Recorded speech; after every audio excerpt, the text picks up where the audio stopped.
Bueno, nuevamente bienvenidos todos al webinar de ortopedia de la Universidad de Cartagena.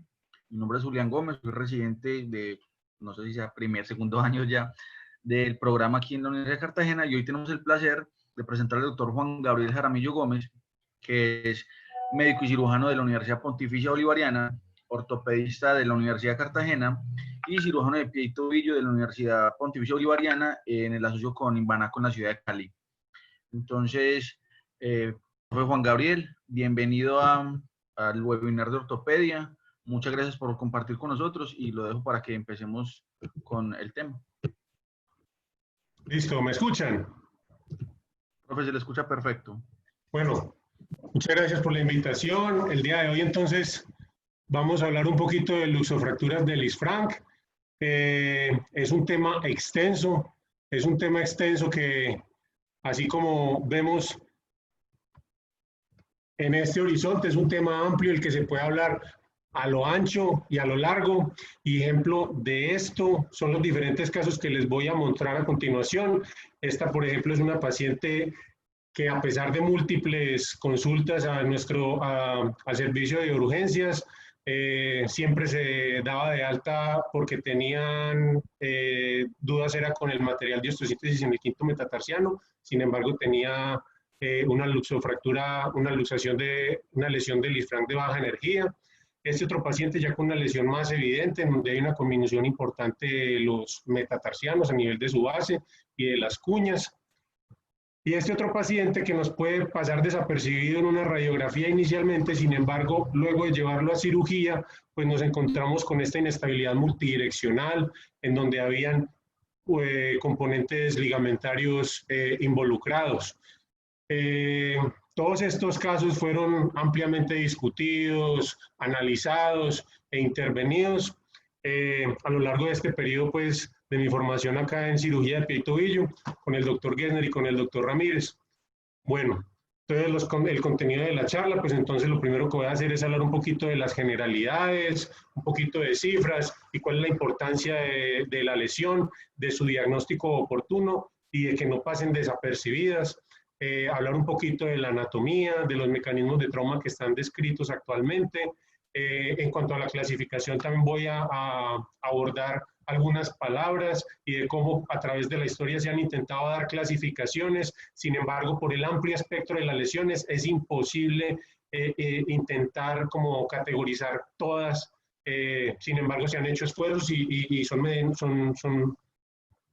son ajustados a los requerimientos y que van a establecer un buen pronóstico.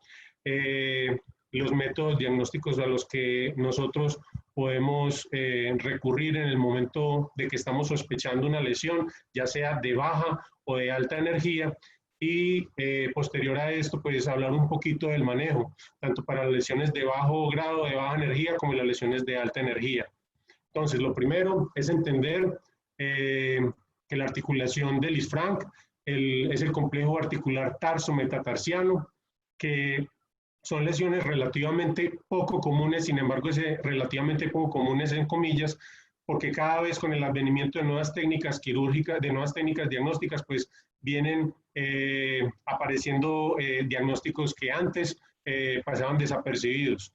Y es importante que no se debe subestimar el diagnóstico exacto en este tipo de pacientes, ya que se sabe que desde el 40 hasta el 94% de los pacientes con una luxofractura de Lisfranc pueden terminar en artritis postraumática, y esto a la postre llevarlo a múltiples intervenciones, y una de ellas puede ser la artrodesis.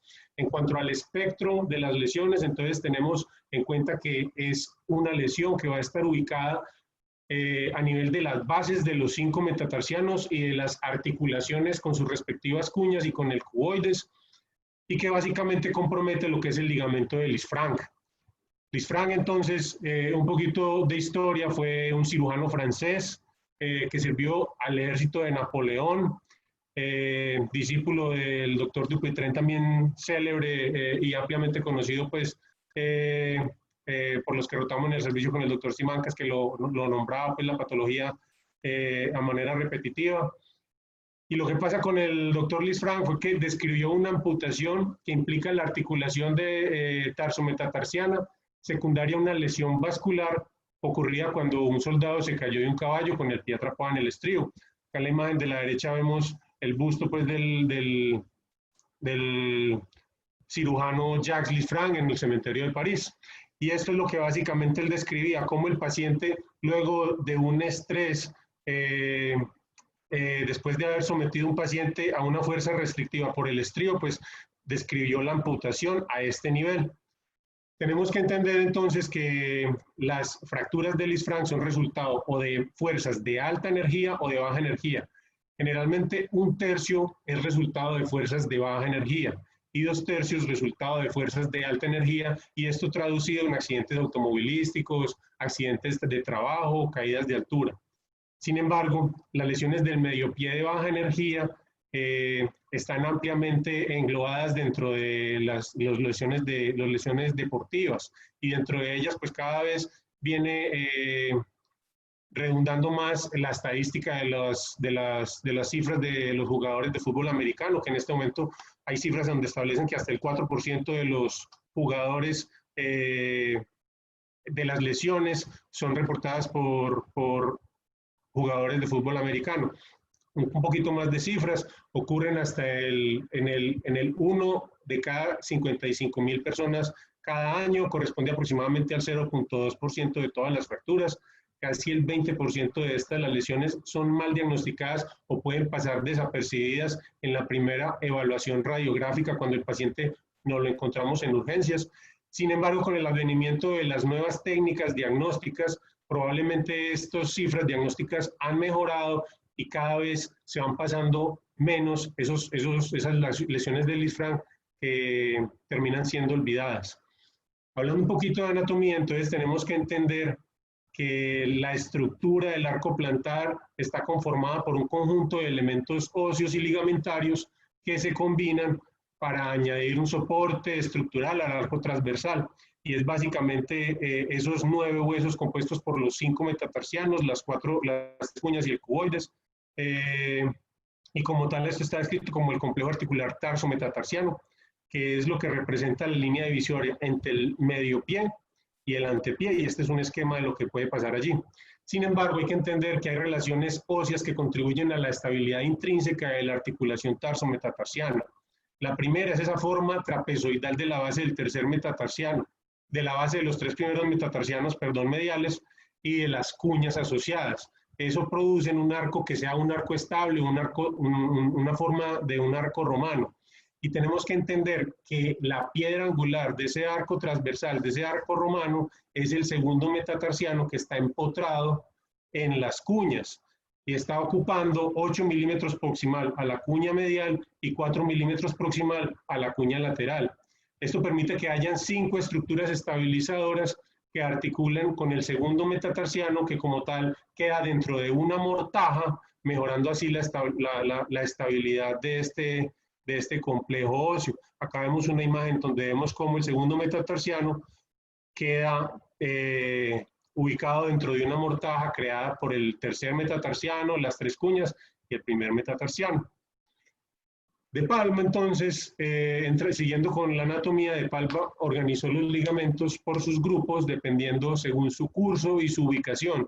Según su curso, si los estableció como longitudinales, oblicuos, transversales, y según su ubicación como dorsales, interóseos o plantares. También estableció que los ligamentos transversales unen las bases del segundo al quinto metatarsiano, sin embargo que no hay ligamentos transversales entre la base del primero y el segundo metatarsiano. Él allí encontró que entre la cuña medial y la base del segundo metatarsiano existe el complejo de Lisfranc. Existe el complejo de Lisfranc, que es un ligamento ancho de aproximadamente 8 a 10 milímetros y aproximadamente 5 a 6 milímetros de espesor, que es un ligamento que está establecido como tal interóseo y que tiene unas haces que se reflejan en la parte dorsal y en la parte plantar, siendo el más débil el dorsal, después el plantar y ya por último el interóseo. Es por eso que cuando se produce una lesión, típicamente comienza por los ligamentos dorsales, que son los más débiles, seguidos por los ligamentos plantares y después finalizando con el ligamento interóseo, propiamente dicho el ligamento de Lisfranc. En cuanto entonces a los mecanismos de trauma de alta energía, Entonces están los accidentes automovilísticos, las caídas de altura, los accidentes laborales. Y los de baja energía, pues entonces engloban los pacientes que practican alguna actividad deportiva. Y este mecanismo de baja energía generalmente está descrito como lesiones indirectas, en donde el pie está sometido a una fuerza longitudinal después de que se somete a fuerzas de rotación y compresión. Ejemplos de esto son, por ejemplo, cuando el paciente tiene el pie anclado en plantiflexión y se ve sometido a una carga axial, como por ejemplo en los pacientes que juegan fútbol americano o en cualquier paciente que sufre un trauma axial en este sentido. Otro ejemplo de esto puede ser cuando un paciente tiene el tobillo en equino y el pie en plantiflexión, y cuando se pierde el pie, cuando se tropieza. Muchas veces esto lo que pasa es que se somete, hay un estrés hacia la parte dorsal y pues se ven lesionados los ligamentos a nivel de la articulación tarso-metatarsiana, y estos son más esquemas de esto. Sin embargo, sin lugar a dudas, la flexión plantar excesiva asociada a fuerzas de restricción es el mecanismo indirecto más comúnmente descrito, y es el patrón que se describe en los deportes que requieren uso de estribo, en donde el antepié se encuentra atrapado con un retropié fijo, causando trastornos a nivel de la segunda articulación tarso-metatarsiana y un desplazamiento lateral de los otros metatarsianos. Y es lo que vemos en esta imagen, en donde el jinete gaucho pues está siendo sometido a ese estrés, y los demás espectadores pues ven preocupados que el jinete está probablemente teniendo una lesión de Lisfranc. En cuanto a los mecanismos de trauma, está el directo, en donde generalmente se puede dar por una lesión por aplastamiento, y ya dependiendo de la fuerza aplicada al complejo articular, pues los metatarsianos se van a desplazar hacia plantar, hacia dorsal, hacia lateral o hacia medial. Estas luxofracturas a menudo están asociadas con traumas significativos de tejidos blandos, compromiso vascular, síndrome compartimental. Entonces, allí lo más importante es primero rescatar la extremidad, para ya después pensar en qué se le puede hacer a la parte ósea. En cuanto a la clasificación, entonces se han descrito múltiples sistemas, sin embargo quedaban cortas a la hora de determinar un tratamiento y de predecir un resultado clínico. En 1909, Kino y Kuss empezaron a describir un sistema de clasificación en función de la dirección y el desplazamiento. Posteriormente, Hardcastle en 1982 empezó a darse cuenta que los pacientes que más incongruencia articular tenían, pues eran los que a la postre terminaban en unos desenlaces peores. Sin embargo, la clasificación que empezó a darnos como luces en cuanto al pronóstico y encaminar el tratamiento, pues fue Myerson y colaboradores en 1986, en donde propusieron un esquema basado en los anteriores y que, como les digo, pues estaba impulsado en tomar decisiones clínicas. Y esta es la típica imagen que ustedes ven en todos los artículos de revisión, en donde dividen las lesiones del Lisfranc en A, B o C, dependiendo de si tienen incongruencia total, incongruencia parcial o incongruencia divergente.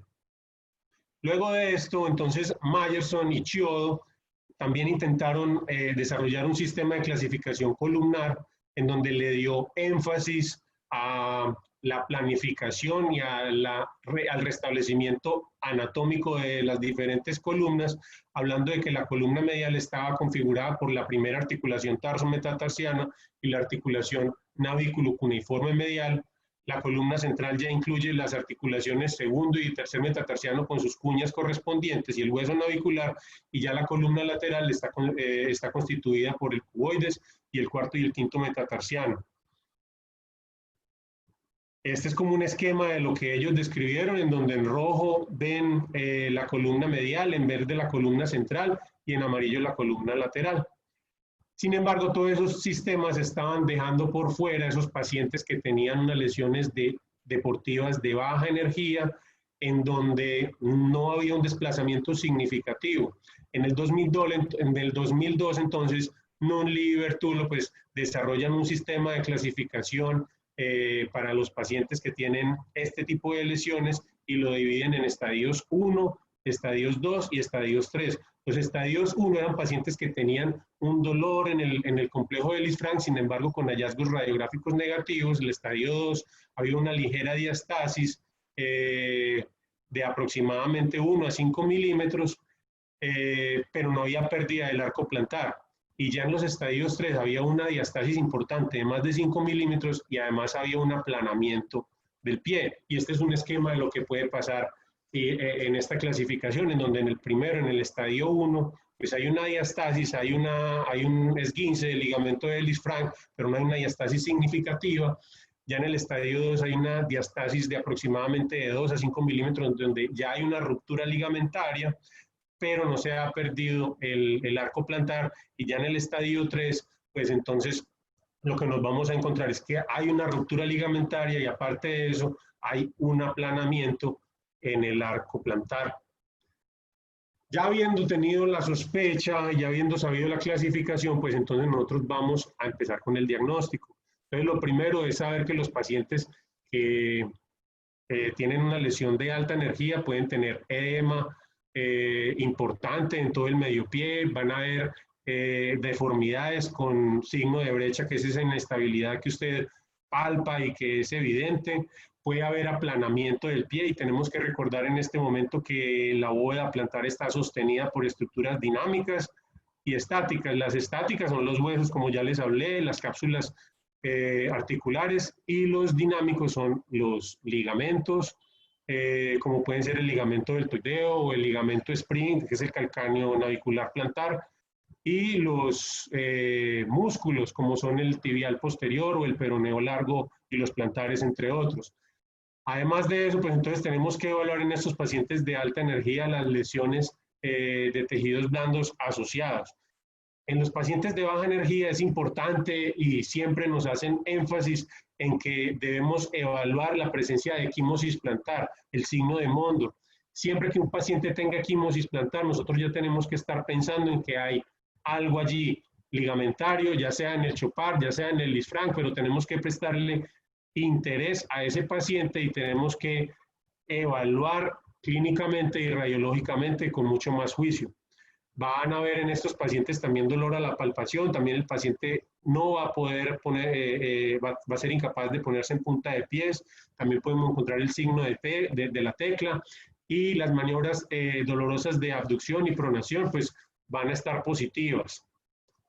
Teniendo la sospecha diagnóstica, entonces vamos a entrar al estudio de imágenes diagnósticas.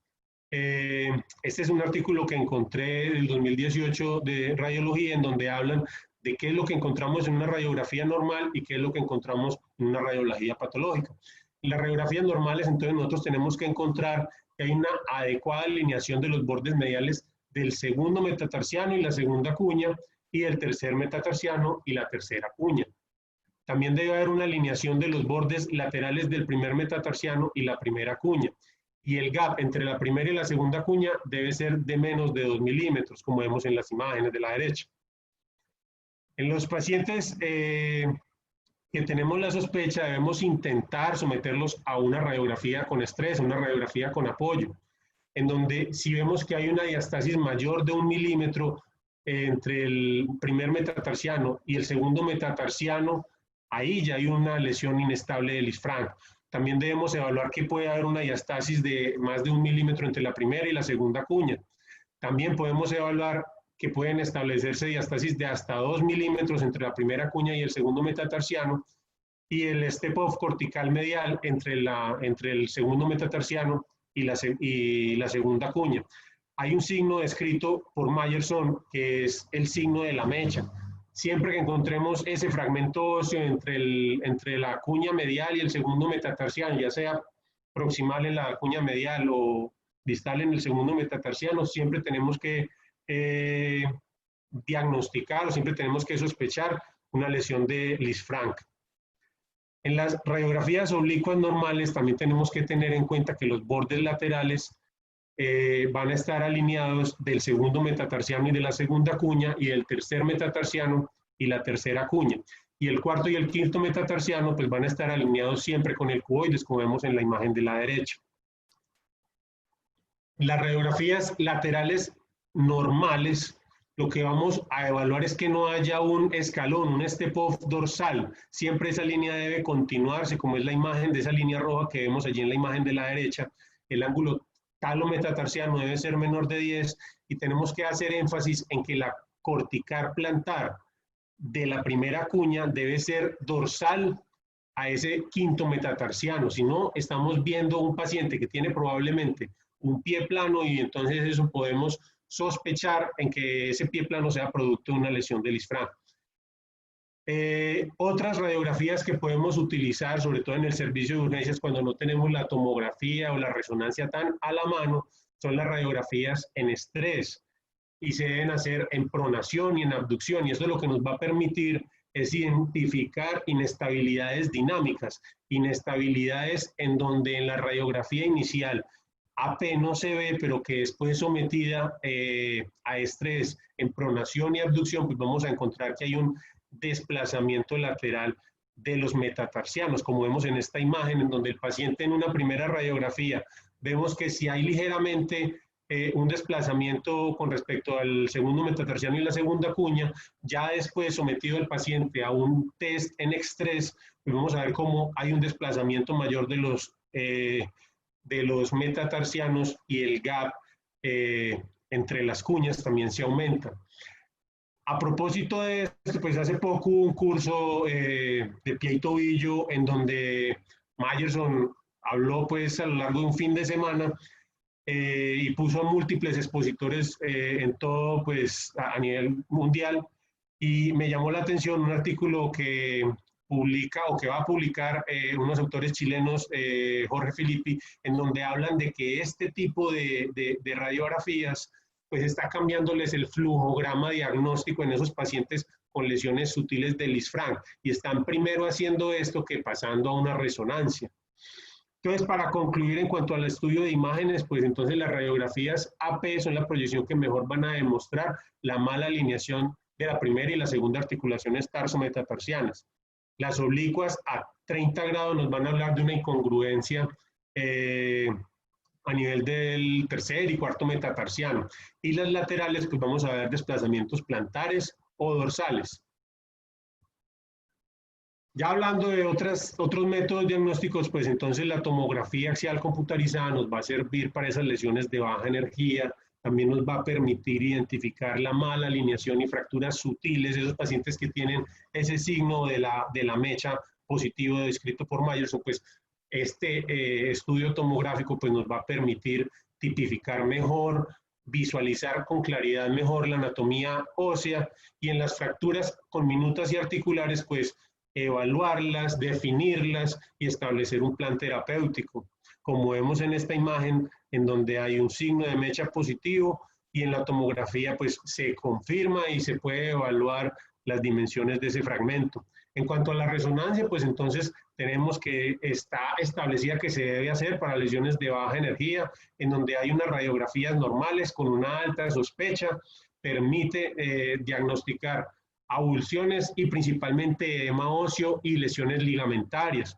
como vemos en esta imagen donde hay líquido en la resonancia, en donde normalmente debería ir el ligamento del isfrán y establecerse como una línea sin tanto líquido, sin tanta agua, que significa edema en estas imágenes de la resonancia. La gammagrafía ya queda para utilizarse cuando los pacientes tienen lesiones de medio pie con hallazgos radiográficos negativos y una alta sospecha de lesión sutil. Sin embargo, la dejamos en el último escenario, porque con la tomografía y con la resonancia probablemente vamos a hacer un diagnóstico en el 99% de los pacientes. Ya en cuanto al tratamiento, entonces tenemos que entender que está basado en la severidad del trauma, el estado de los tejidos blandos, el daño articular. Y lo que se tiene que hacer es llevar a una alineación anatómica en donde los principales objetivos son obtener un pie plantígrado, estable, que no tenga dolor y que sea funcional. Tenemos que saber que los pacientes que tienen fracturas de alta energía, fracturas abiertas, pues tenemos que proceder a lavarlas, a desbridarlas y a estabilizarlas con los recursos que tengamos disponibles. Si tenemos disponible pines, si tenemos disponible fijador externo. Si en el servicio en el que estemos tenemos sistemas de presiones negativa, debemos utilizarlo dependiendo de cómo sean las heridas y el grado de contaminación que tengan. Saber que los pacientes que tienen unas lesiones tipo luxación deben reducirse inmediatamente y deben también llevarse a cirugía para realizar un control de daño inicial y reducirlos. Evaluar siempre la presencia de síndrome compartimental. Y ya en los pacientes de baja energía, en los pacientes basados en la severidad según la clasificación de Null y Bertulo, pues solamente en estos pacientes, en los grado 1, pues vamos a llevarlos a un manejo conservador. En cuanto al manejo conservador, entonces tenemos que hablar con el paciente y decirle que es un trámite de 3 a 4 meses de rehabilitación, en donde inicialmente se va a inmovilizar por unas 2 semanas con una férula, luego de eso se va a llevar con un apoyo controlado con una bota Walker, siempre se deben hacer radiografías seriadas, evaluando que el paciente no tenga un desplazamiento residual o mayor al inicial. Luego de esto el paciente puede ser llevado a un apoyo inicial si vemos que hay estabilidad y que no hay dolor. Esto generalmente se va a dar después de la 6ª a 8ª semana. Luego de esto, el paciente va a ser sometido a un periodo de fisioterapias donde se va a estar enfocada en propiocepción, en rehabilitación de la marcha y en estiramientos. Durante este proceso, el paciente tiene que estar en una suela rígida y se le puede ayudar con unas ortesis o con plantillas con realce escafoideo para mejorar el soporte del arco plantar. Ya en cuanto al manejo quirúrgico, entonces, si ya los pacientes pasan de un Nulli y Bertulo 2, pues entonces tenemos que ver que las lesiones, si son sutiles u obvias, van a entonces estar indicadas la cirugía. Tenemos que saber que si la cirugía está indicada, la reducción cerrada y la fijación percutánea con tornillos debe intentarse.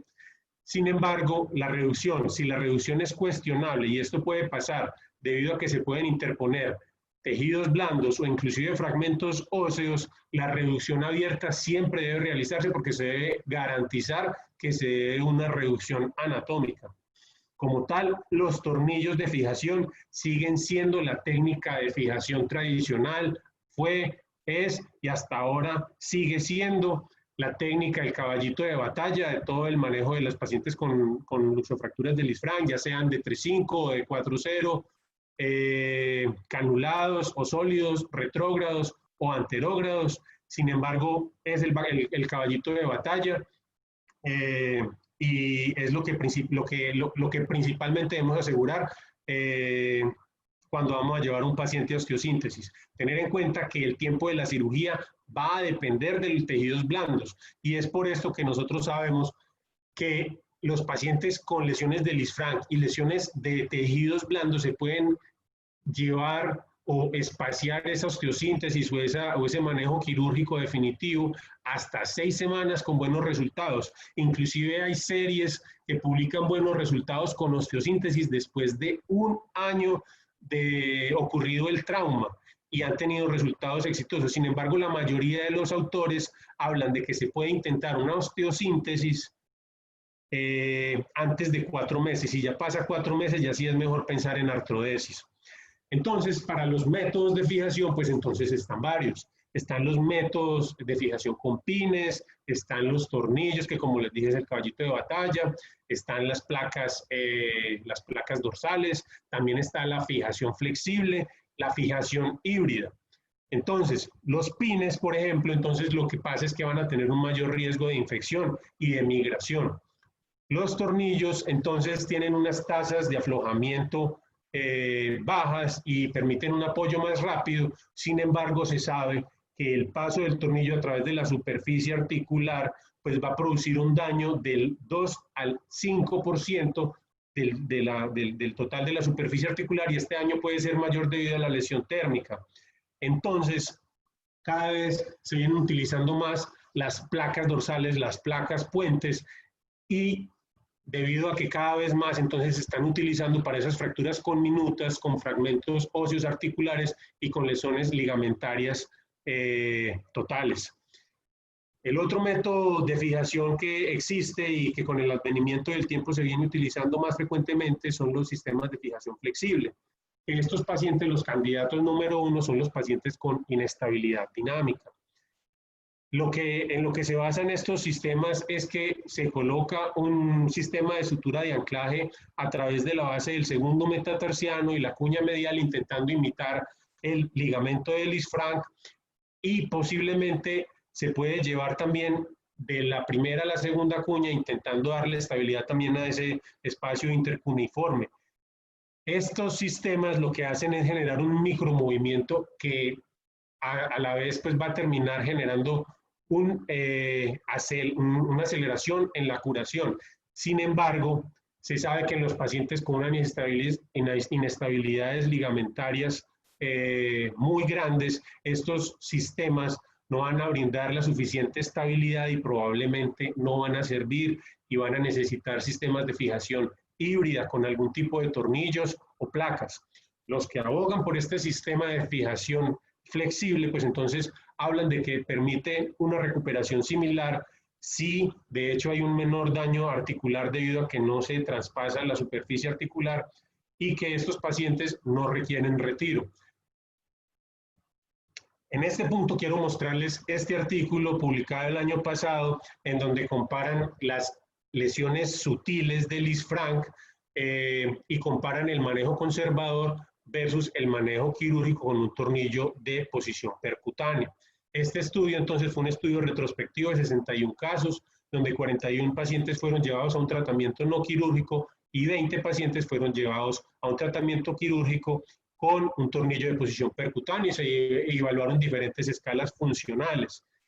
Lo que les quiero decir es que en este estudio todos los pacientes del manejo quirúrgico tuvieron puntajes más altos en todos los métodos de evaluación.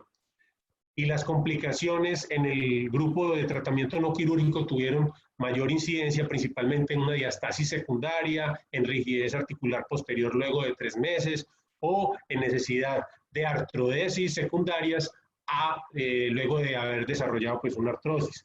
La tasa más alta de complicaciones en el grupo de tratamiento quirúrgico fue el dolor temporal del antepié, que se resolvió con el paso del tiempo.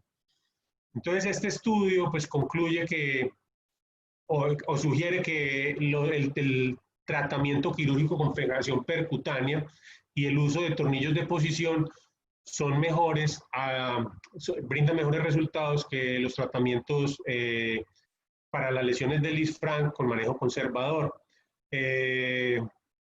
Además, ellos también establecen que se prefiere no utilizar tornillos de rosca parcial o tornillos de tirafondo, ya que estos van a aumentar la presión a través de las superficies articulares involucradas y esto a la postre lo que va a hacer es que se produzca una muerte del cartílago y cambios degenerativos postraumáticos. Este es un ejemplo de lo que se debe hacer en cirugía en esas fijaciones percutáneas, siempre ir armados de un clamp grande, de una pinza reductora grande que nos logre abarcar la articulación de Lisfranc.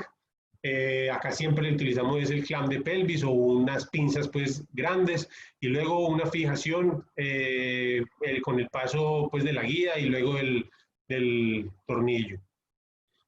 En cuanto a los cuidados postquirúrgicos, entonces se sabe que los pacientes se deben primero iniciar con un yeso corto sin apoyo durante 2 a 3 semanas, luego de esto llevar al paciente a una bota caminadora de 3 a 5 semanas, que puede iniciarse la carga progresiva luego de 5 de la quinta a sexta semana, después de la cirugía, y se debe llevar al paciente a fisioterapias progresivas, en donde el paciente se entrene en propiocepción, en estiramientos y se haga un nuevo reentrenamiento de la marcha.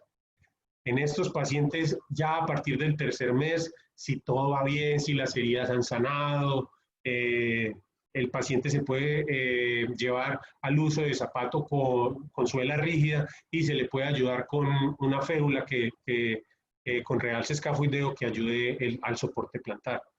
Se debe pensar en que el retiro de material de osteosíntesis se debe hacer no antes del 3er mes.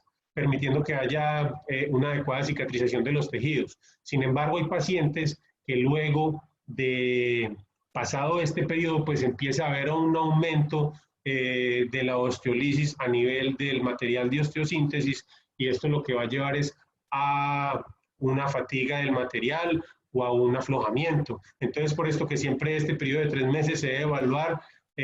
Sin embargo, los pacientes en los que uno tenga dudas con la estabilidad de la fractura o de la reducción, pues se puede prolongar más el tiempo de esta osteosíntesis. En cuanto a las artrodesis primaria, que es la gran controversia que hay en las luxofracturas de Lisfranc, pues entonces se sabe que los pacientes que son llevados a osteosíntesis, a una reducción abierta más osteosíntesis primaria, pues se sabe que desde el 40 hasta el 94% de esos pacientes pueden desarrollar a la postre artritis postraumática. Es por esto que entonces se ha venido cada vez más utilizando el término de artrodesis primaria. Tenemos que saber que la columna medial resiste la mayor carga en la marcha y es esencial siempre brindarle al paciente, recuperarle la altura y recuperarle la longitud del arco plantar. También tenemos que saber que la columna lateral es más móvil y que no se debe fusionar inicialmente. Tenemos que entender que en la literatura se han descrito indicaciones claras de cuándo se debe artrodesar de manera inicial, y es en los pacientes que tienen una conminución severa, en donde hay un compromiso de más del 50% de la superficie articular, en donde hay fracturas intraarticulares conminutas de la base del segundo metatarsiano y de la columna medial, o en los pacientes que tienen una artritis preexistente, o en los pacientes que tengan un diagnóstico tardío, una lesión de Lisfranc olvidada.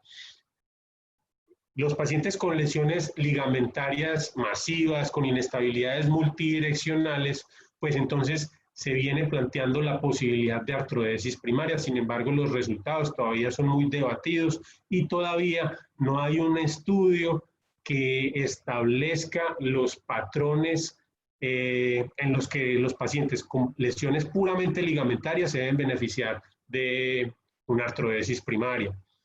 En cuanto a la reducción abierta más fijación interna versus artrodesis, pues entonces hay resultados divergentes en la literatura. Por ejemplo, Miller y colegas notaron que había una mayor tasa de complicaciones y un aumento de quejas por rigidez en los pacientes tratados con artrodesis versus osteosíntesis. Henning y colaboradores encontraron resultados relativamente similares tanto para los pacientes sometidos a artrodesis como para lesiones ligamentarias. Y Lee y Kotze, que es un artículo que referencian en todas las partes donde escriben de Lisfranc, pues sobre lesiones ligamentarias, hablaron de que siguieron 41 pacientes con lesiones ligamentarias aisladas y notaron una recuperación más rápida con mejores puntuaciones funcionales y un mejor retorno a la actividad en pacientes que se sometieron a artrodesis primaria versus osteosíntesis. Como tal, en la literatura, en la actualidad, lo que hay es una ligera tendencia a que se hable de la artrodesis primaria. Y múltiples estudios pues han observado que hay una mayor tasa de reoperación en los pacientes que se someten a reducción abierta más fijación interna. Y ejemplo de esto son estos dos metaanálisis que les voy a mencionar a continuación. Este publicado en el año 2019, el año pasado, en donde estudian 547 pacientes, incluyen 547 pacientes, y este otro estudio publicado también en el Journal of Foot and Ankle Surgery el año pasado, publicado por el grupo de McGill, en donde incluyen también 187 pacientes, luego de haber hecho una búsqueda bibliográfica e incluir pues estudios en donde se comparen aleatoria y no aleatoriamente, y retrospectiva y no retrospectivamente, pues los resultados de los pacientes a los que se someten a reducción abierta más osteosíntesis versus artrodesis primaria. Y las conclusiones a las que estos dos metaanálisis llegan es que lo primero es que los resultados informados en estos metaanálisis pues deben verse e interpretarse en el contexto de las limitaciones inherentes. Y es que en estos estudios pues meten el amplio espectro de las lesiones de Lisfranc dentro del mismo paquete. Entonces es imposible determinar qué tipo de lesiones y qué tipo de subtipo de lesión pues se relaciona con el mejor tipo de tratamiento. Ellos en estos estudios pues sugieren que la artrodesis primaria puede estar asociada a un mejor manejo del dolor y a los resultados funcionales y una menor necesidad de cirugías de revisión en comparación con la fijación interna. Sin embargo, la evidencia disponible es limitada. Una conclusión importante es que la artrodesis sí elimina el riesgo de artritis postraumática y el dolor asociado. Sin embargo, la función del pie, luego de someterlo a una artrodesis, especialmente si involucra múltiples articulaciones, puede no ser deseable para pacientes jóvenes o para pacientes que a la postre en el pie contralateral tengan el pie flexible. En esos pacientes, si usted entra, los lleva a una artrodesis, no les va a ir bien, se van a quejar por la rigidez residual. En cuanto a las conclusiones de esta charla inicial, pues lo primero es que saber que las lesiones de Lisfranc muchas veces pasan desapercibidas y en ocasiones son mal diagnosticadas y hay que hacer énfasis en los métodos diagnósticos para así no someter a ese paciente al desenlace de una artritis postraumática y después a múltiples intervenciones, entre ellas la artrodesis. El mal diagnóstico como tal, entonces lleva a dolores crónicos, a deformidades que van a alterar la reintegración social y profesional. La mayoría de la evidencia que se encuentra actualmente respalda la fijación en lesiones que muestren signos de inestabilidad, así sea dinámica, o sea, es decir, los pacientes que tienen inestabilidad en las radiografías con estrés, en estos pacientes ya nosotros, por la recuperación y por la necesidad de rehabilitar rápido a este paciente, debemos considerar la posibilidad de brindarle un manejo quirúrgico. Cuando nos lleguen pacientes deportistas o pacientes que hacen actividades deportivas pues de manera rutinaria, debemos ser claros con ellos, que estas lesiones pueden terminar con la carrera deportiva de ellos y que se pueden demorar inclusive hasta un año a poder volver al nivel anterior de competencia. Sin embargo, también tenemos que ser claros en que muchas veces estos pacientes no van a poder lograr volver a este nivel, o que los pacientes que hacen deporte de manera rutinaria, pues posiblemente si hacen fútbol, que vayan empezando en deportes que no tengan tanta carga, tanto impacto. En cuanto al manejo quirúrgico, entonces la clave es recuperar la alineación anatómica, la congruencia articular, y esto se basa en la recuperación de la superficie articular, de la superficie articular, la alineación y la longitud del arco plantar. Para estos métodos, entonces tenemos los pines, como les dije, los tornillos, las placas, las fijaciones híbridas y las fijaciones flexibles, y ya por último la artrodesis. Sin embargo, en la literatura todavía no está establecido si los pacientes con lesiones puramente ligamentarias deben ser sometidos a artrodesis primaria. Ya estos son unos ejemplos de lo que hemos venido haciendo en este último año acá en el Centro Médico en Banaco, con los doctores Genner y Ramírez. Este primer caso, pues es una paciente de 57 años, enfermera jefe, en donde consultó muchas veces a diferentes servicios de urgencias y siempre la devolvían diciéndole que sí tenía aflojado el tornillo del quinto metatarsiano, pero que no había ningún otro problema. Nos llegó a la consulta del doctor Ramírez y había un edema importante a nivel del medio pie y un dolor a la movilización. Les tomamos estas radiografías, sin embargo, nos decidimos por tomarle también, pues el doctor Ramírez con una resonancia, en donde vemos que hay edema óseo y líquido en ese espacio donde debería ir nítidamente el ligamento de Lisfranc. Entonces, decidimos llevar la cirugía. Coincidió que en octubre del año pasado, que fue cuando llevamos a esa paciente a cirugía, pues acá en el Centro Médico en Banaco hicimos el curso internacional de cirugía de pie y vino el doctor Giza a mostrarnos este sistema, que es el sistema internal brace, en donde básicamente lo que se intenta es reconstruir los ligamentos de Lisfranc y el ligamento intercuneiforme. Hicimos un primer taller en modelos óseos y posteriormente pues llevamos ese modelo a cirugía. Vemos cómo se hizo un abordaje más o menos a nivel del segundo metatarsiano, entre el segundo y tercer metatarsiano, para ubicar el espacio allí. Allí hacemos la aplicación de una guía, y luego a través de esa perforación, que es de 1.6 milímetros y que no va a violar la superficie articular tan masivamente como un tornillo, pues entonces pasamos el sistema de sutura de anclaje, el sistema de fiber tape con un botón al final, y esto lo que va a hacer es que se va a anclar en la cortical lateral del segundo metatarsiano.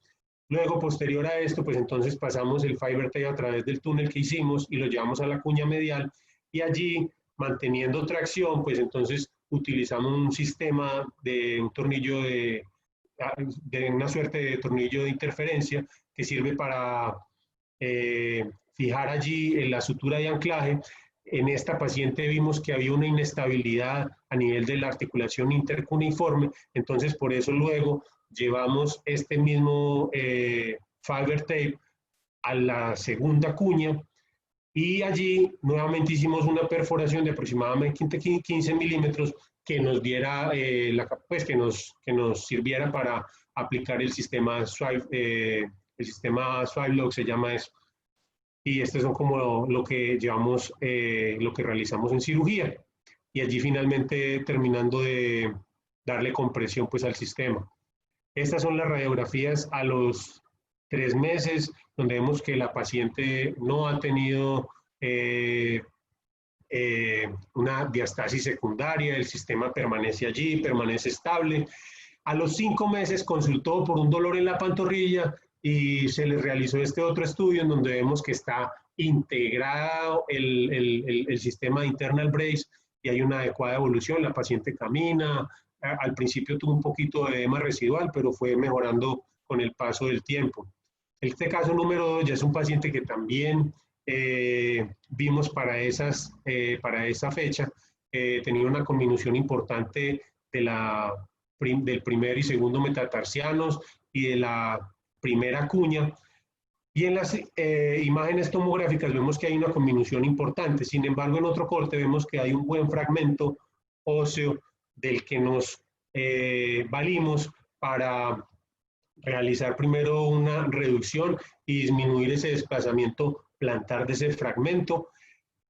Y en esta imagen lo que les quiero es también recordar un poquito lo de los abordajes. Tener en cuenta que el abordaje para la articulación del Lisfranc debe ser centrado en la articulación cuneo-metatarsiana del primer rayo.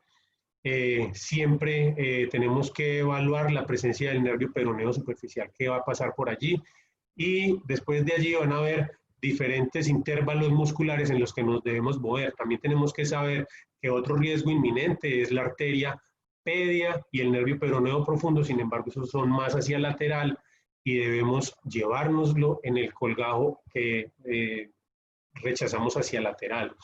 También tenemos que tener en cuenta que las fracturas de Lisfranc también se tienen que reducir de medial a lateral y de proximal a distal. Es por eso que entonces en este caso pues llevamos al paciente primero a una reducción de plantar de plantar a lateral y redujimos ese primer fragmento óseo. Luego de eso pusimos un sistema de placa puente. Luego aumentamos el ligamento de Lisfranc con un sistema flexible y fijamos la segunda articulación tarsometatarsiana con un tornillo transarticular. Estas son todas las radiografías intraoperatorias. Y esta es la radiografía a los 3 meses, esta es la radiografía, inicial, en donde vemos que hay una adecuada corrección del arco plantar, donde las placas están estableciendo una adecuada reducción sin interferir en la superficie articular. Y estas son radiografías a los 4 meses, en donde vemos que las placas están adecuadamente integradas. El caso 3, esa es una paciente que tuvo un trauma por plantiflexión forzada en donde si ustedes ven hay una fractura también avulsiva del peroné y en las radiografías pues se ve un ligero desplazamiento del segundo metatarsiano con respecto a la cuña. Sin embargo, tenía una importante quimosis plantar, lo que hizo realizar diferentes estudios complementarios y se decidió llevar a cirugía. Y este es las imágenes del video que les mostré iniciando la presentación, en donde vemos que hay una inestabilidad ligamentaria multidireccional. En esta paciente entonces, sin embargo, vimos que el cartílago estaba en buenas condiciones y se le dio el chance de llevarla a un sistema de fijación con placas puente, con fijaciones transarticulares de tornillos retrógrados sólidos, rosca completa, del segundo metatarsiano a la cuña medial y otro intercuneiforme. Estas son las radiografías en el control después de los 3 meses y estas otras son a los 12 meses posoperatorias, donde vemos que la paciente ha tenido una adecuada evolución, no se ha quejado de dolor, no ha requerido retiro del material de osteosíntesis y va muy bien. El cuarto caso es un paciente que tuvo también víctima de accidente de tránsito, en donde vemos que hay una conminución importante de la primera, la segunda, la tercera y la cuarta base de los metatarsianos. Este paciente entonces, como vemos, tenía una conminución importante, sobre todo a nivel de la parte plantar, y en este paciente entonces lo que se decidió fue llevar una artrodesis y para eso se utilizaron tornillos de alta compresión, también se redujeron las fracturas a nivel del cuello de los segundo y tercer metatarsianos, y lo importante en este caso fue que la fractura del cuarto metatarsiano se redujo utilizando la estabilidad del quinto metatarsiano y fijándolo con un tornillo, y ya luego se llevó todo este constructo pues a la articulación con el cuboides, haciendo una reducción flexible en el sentido en que no se artrodesó, ni se fijó, ni se tocó la superficie articular del cuboides con el cuarto y quinto metatarsiano. Estas son las radiografías iniciales, en donde el paciente pues tenía el PIN todavía. Luego de eso el paciente se llevó a cirugía para el retiro de ese tornillo que estaba fijando el cuarto y el quinto metatarsiano, y pues se retiró el PIN. Esa es una radiografía a los 6 meses posoperatorios, y esa es una radiografía de control a los 12 meses posoperatorios, donde vemos que hay una adecuada integración del material de osteosíntesis, hay una adecuada consolidación de una artrodesis. Bueno, este es el último caso, pues quiero agradecerles por la oportunidad, por el espacio a la Universidad de Cartagena, que siempre se ha encargado pues de generar estos espacios. En estos días mandaron esta foto y me acordé que pues estos espacios se hacían luego de las jornadas asistenciales, en la Casa Síntesis inicialmente, hablando de esas noches de AO, noches de trauma con el doctor Manson, el doctor Rivera y el doctor Pereira. Y también las noches de columna, donde acá pues estamos con el doctor Carmona, donde casi lo estoy estrangulando. Bueno, y después de todo eso, pues se van generando vínculos, amistades, con muchos de ellos todavía persisten a pesar del tiempo y de la distancia, y pues ellos saben quiénes son y les mando un saludo, como a todos los docentes. Un abrazo, muchas gracias.